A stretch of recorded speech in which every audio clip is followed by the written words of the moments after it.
திமுக காரங்க ஓரம்போ. செந்தில் பாலாஜியின் அதிரடியாட்டம் ஆரம்பம். கொங்கு மண்டலத்துல இப்ப ஒரு பெரிய அரசியல் எரிமலை வெடிக்க போகுது. பழைய உடன்பிறப்புகள் எல்லாம் ஓரங்கட்டப்படுறாங்களா? அதிமுகவின் கோட்டையான கொங்கு மண்டலத்தை பிடிக்க ஸ்டாலின் போட்ட ஸ்கெட்ச் தான் செந்தில் பாலாஜி. ஆனா இப்போ அங்க நிலைமை தலைகீழா மாறுது.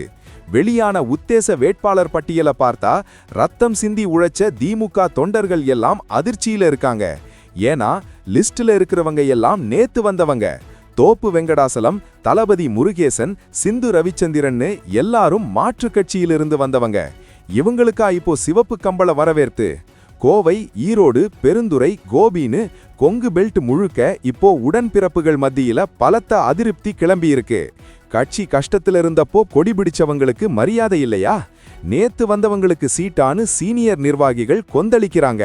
இது செந்தில் பாலாஜியின் மாஸ்டர் பிளானா இல்ல திமுகவின் கோட்டைய பலவீனப்படுத்துமா? அறிவாலயத்துக்கு புகார்கள் பறந்துகிட்டு இருக்கு. இந்த முடிவு 2026 தேர்தல்ல கொங்கு மண்டலத்தோட தலையெழுத்தையே மாத்த போகுது.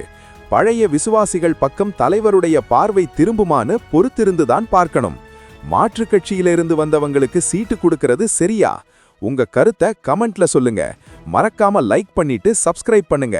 அதனால தான் சொல்றேன், திமுக காரங்க ஓரம்போ.